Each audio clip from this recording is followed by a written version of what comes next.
What up? Welcome back to the channel. I'm MoedotJ and we are locked in. This is the season finale for Winning Time, the rise of the Showtime Lakers. Now we know what ultimately comes for this first year for Magic Johnson, but we need to know what takes place leading up to Game 6, the finals against the 76ers. Now before we jump into this and break it down, shout out to the notification gang. If you're new to the channel, you'll be a part of it. Hit the subscribe button, turn on your notification bell so you get something every time I upload. Hit that like button, it's the easiest thing you can do. Now if you remember, the head coach Jack, he ended up getting fired. He can't remember anything. The team, they kicked off Haywood off the team because he couldn't handle himself when it came to drugs. So it's a lot of stuff going on leading into these finals. But let's jump into it. This is the season finale of Winning Time, the rise of the Lakers. We start the episode off. The series is tied 2-2. Kareem is out here doing what Kareem does. He's the captain for a reason. He is carrying the Lakers at this point. He's hooping. But after one of his hook shots, he comes down on his ankle and it gets pretty bad. They take Kareem out the game, back into the locker room. His ankle is rolled pretty bad. They talking about tape it up.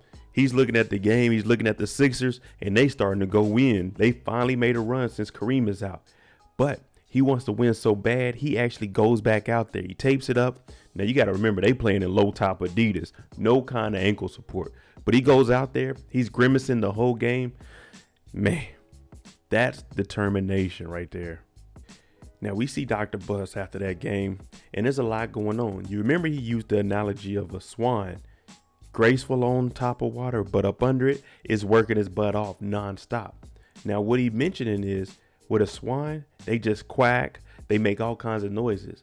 But the moment they get ready to die is when they start to sing. 1 second, the last breath before a swan dies, it sings. So if you take that analogy and throw it to this, you can imagine what he's talking about. Now we can't just look at the basketball side, because you got to remember, the NBA in any professional sport is a profession before the sport. So business has to take place first. Now that his mother has passed, she was the treasurer of the Lakers. And Clarke comes in and tells him, hey, we can't move forward with anything until you assign somebody. So now Dr. Bus needs to figure out who he can trust and who he can bring in to be the treasurer of the Lakers. Because you remember his mom knew about everything that was going on behind the scenes that even Clarke and the rest of the people at the Lakers organization didn't know about. Jeanie knows the ins and outs of what's going on with the Lakers. Now she's at the house and she's going through grandma's things, keeping everything that she needs. She also knows that the Lakers need a treasurer. Now she tells Pops, hey Dad, I'll stay here while y'all go to the game and, make sure all the business is taken care of. Now what Dr. Bus has on his mind is who's going to be the treasurers. Now he wants to bring in both of his sons and he tells Jeanie, listen, show them around and see if they can gel with anything so I can pick one of them. Now for her, she's looking at it like, I'm the one that's been here. I'm the one bringing in money for the company, Dad. Why can't I be the one to take over? But she doesn't say it. In Magic Johnson's head, Larry Bird is his #1 contender. Now, he's watching and they're talking about who's going to be up next for the Rookie of the Year, who could potentially win that. And it's looking like Larry Bird will probably get it. So in Magic's head, he's starting to imagine things. And you see Larry sitting there talking about, yeah, I'm in your head. You got to worry about me. I might not be playing for a championship, but I won Rookie of the Year. So Magic is this is his fuel to his fire. Magic is so frustrated with Larry Bird potentially winning Rookie of the Year. He even brings in the frustration he got with his girl, with his mom. He's talking about F all y'all. I'm going to win a ring and none of y'all going to be close to it. They talking about Larry's more of a man than you ever been. That's because Magic was out here smashing the friend. Come on, Magic. Good old Spencer, he been off the team for a couple of days now, and of course, the first thing he did was go to his supplier's house, tell him, I need you to put a hit on the Lakers. Now they're at his house, they all smoking, he's sweating his ass off, they got the game on, but in his head he's thinking, since Kareem is out, my agent has called the Lakers, they're gonna need me back. Well, they call him, and he's high as hell right now. He's like, this is Spencer. His agent says it's unfortunate, but they're not bringing you back. He's not prepared anyway. He only been gone for like a week and he's sweating and drugged out. There's no way he was about to get on that court and do anything. Now we know Jack had got fired. Dr. Bus went over there and he didn't recognize him. Well, Paul's about to go fly out to Philly for Game 6. And what Jack does is he shows up with a game plan since Kareem is out. Now you got to remember he was the head coach. He was with this team and he started putting things together also. Unfortunately, he's out. Now Paul's looking at it as, hey man, I didn't think you'd want to talk to me. But Jack is looking at it knowing it's just strictly business. He knows that he needs to get help and try to get back on track and be healthy. So he says, hey, you stay with the Lakers next year because I don't need that competition for me looking for a head job, and I'll see you later. So he puts their differences aside and he's still helping them out. Everyone is getting ready to fly out to Philly. We got game 6 right here. Now Kareem pulls up and he's out. He's not playing these last 2 games. His foot is messed up.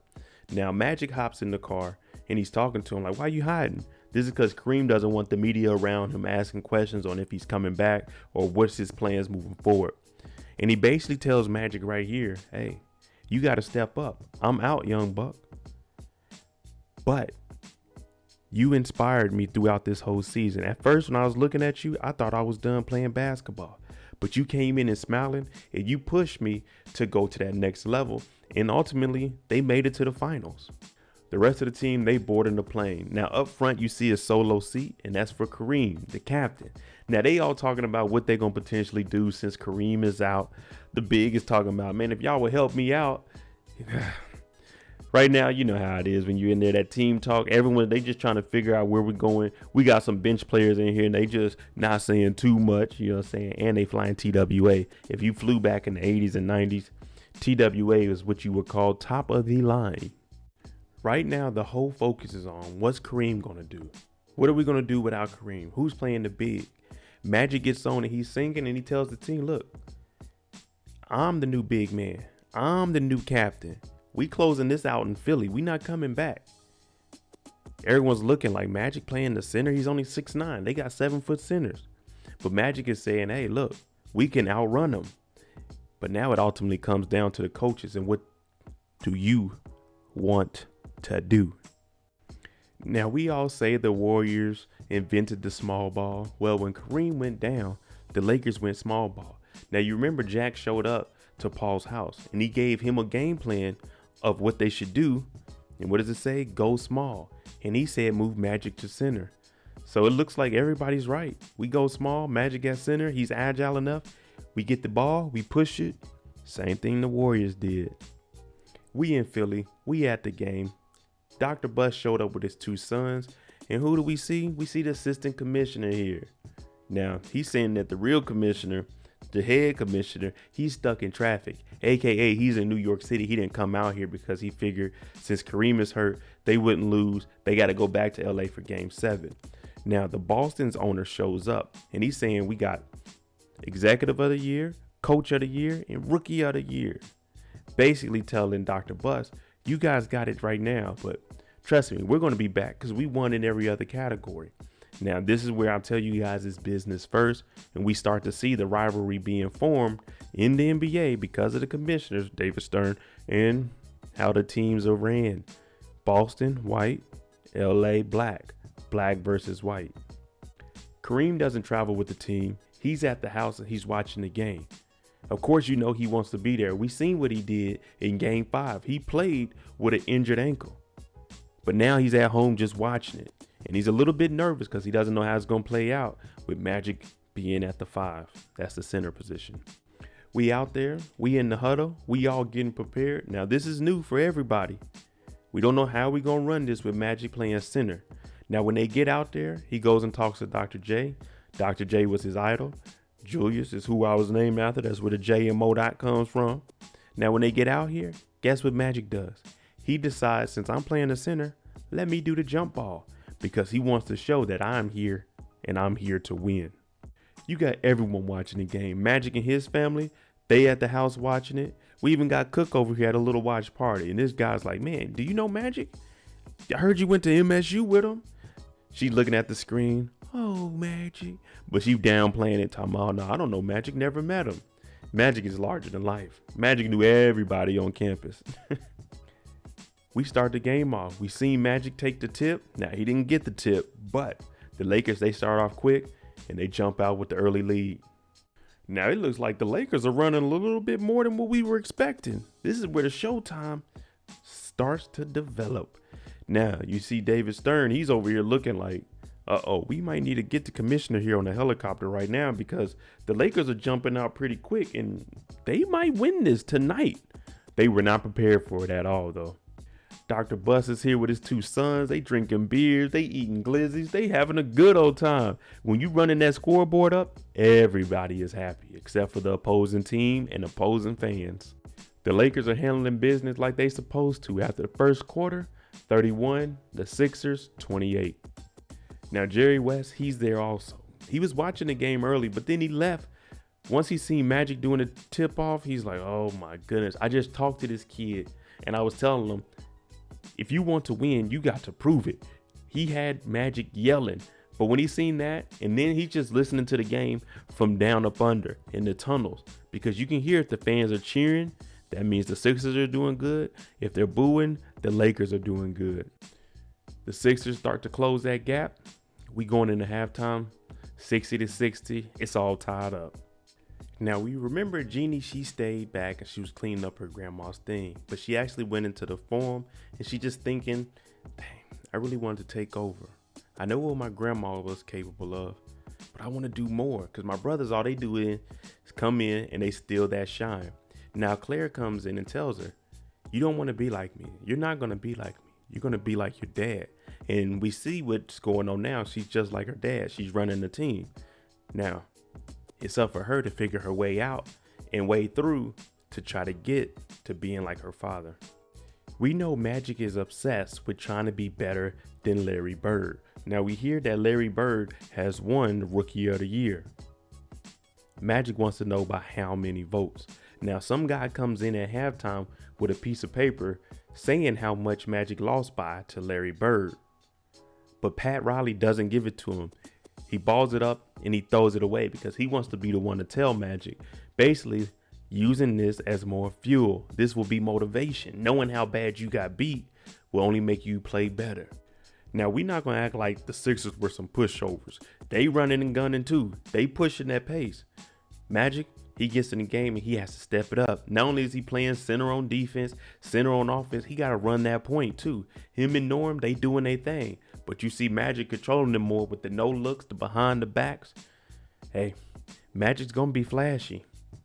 Pushing through the third, everything looks like it's smooth sailing for the Lakers. They got a comfortable lead, up by 10 at the end of the third.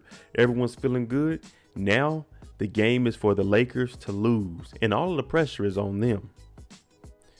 But the Sixers, like I said, they ain't no pushovers. Dr. J is calling for that rock, and he doing his thing out there. I'm talking about he comes in, he doing the finger roll layups. Magic can't stay on him. You see the Lakers starting to get tired because their whole roster had to shrink a spot since Kareem is out. He would normally take minutes. Magic could go out. Kareem would be in. Kareem go out. Magic come back in. Well, Dr. J is doing his thing, and you can see the Lakers are starting to get winded. Dr. J continues to assault and terrorize the Lakers. He coming down and no one can stop him. Magic is winded. You would think the youth would be in better shape, but when you run into 5 on both ends and then the 1 also, you're going to get tired. We see Magic calling the timeout. The Sixers is only down by 1. Coach is like, who called the timeout? Everybody looking over. Magic did that. But Stormin' Norman comes over there. You remember he was the one to introduce Magic to the NBA. Basically showing them this isn't college, bro. Even the worst players are very, very good. But Norman's saying, Magic, it's not just you out here. We tired also, but we got your back because you've been carrying us for this whole game. So let's figure it out and let's win this. Because what did Magic say on the plane? We closing out tonight in Philly. Paul is telling everybody, I know we tired, but we got to do it. This is what we train for. Now at the end of the huddle, we see Magic has a towel on him. Pat Reilly comes over and all he says is 63-3. And Magic is like, what? He gets in Magic's face and tells him 63-3. That's what you lost by in Rookie of the Year. We know that. That right there is the motivation for Magic to get up and go handle his business on that court. Because right now, everyone's making it seem like Larry Bird is better than him, even though he beat Larry Bird in college. And now he's in the finals and Larry Bird isn't. So now we get to see Showtime Magic. What we know about Magic, he's a pass first guard. Yeah, showtime. He gonna get that pass. He gonna throw it. It's gonna get to where it needs to be. And that's exactly what he's doing out there. Magic throws it to Cooper. Cooper gets clothesline. You gotta remember, this is the 1980s. Fouling back then was on a whole nother level. Basically, no blood, no foul. No concussion, no foul. Cooper gets knocked down. They gotta wake him up.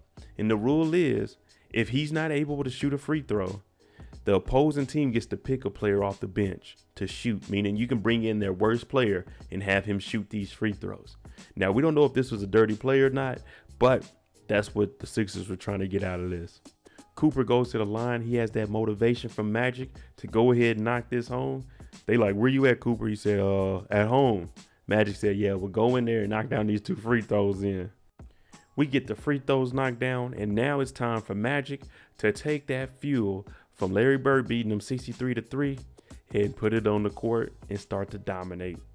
Now the Showtime Lakers are starting to run away with this game. They got the momentum on their side, and there's no looking back here. Now we see Magic when he's younger, and he starts to visualize this moment from when he was a kid. He's dribbling. His dad is telling him how to practice. Dribble the ball, look straight forward, don't look down. This is the moment he's always been waiting for, and against his idol. The Lakers, they didn't came out here. They won this game big. Everyone's celebrating. The announcers were trying to give the head coach a high five when it was like 30 seconds left. But now they finally did it. Magic Johnson won a championship, 20 years old. Only 2 years ago, he was just in high school. Now Julius Erving comes over, good sportsmanship, shakes his hand. Magic's like, hey, there's always going to be another time. And Dr. J said, yeah, you got this time, but we'll see yourself again. David Stern's in the hallway shaking everyone's hand. We already got the champagne popping in the hallway. The 80s was just a different time. You know what I'm saying? We didn't have to wait till we got back to the locker room. We popping that bubbly right here, right now. But you got to remember, there was no trophy. There was no stage. David Stern had to put all this stuff together like on the fly. You remember Kareem didn't travel with the team, and he got voted finals MVP because throughout the first 4 games, well, technically 5 games, he was carrying them. Now, since he didn't come, David Stern is telling Magic, we're going to give you the trophy. And then he tells him to think back of when we had that dinner. Yeah, maybe Larry Bird won the Rookie of the Year award. Maybe he strikes back next year, or maybe you defend the title.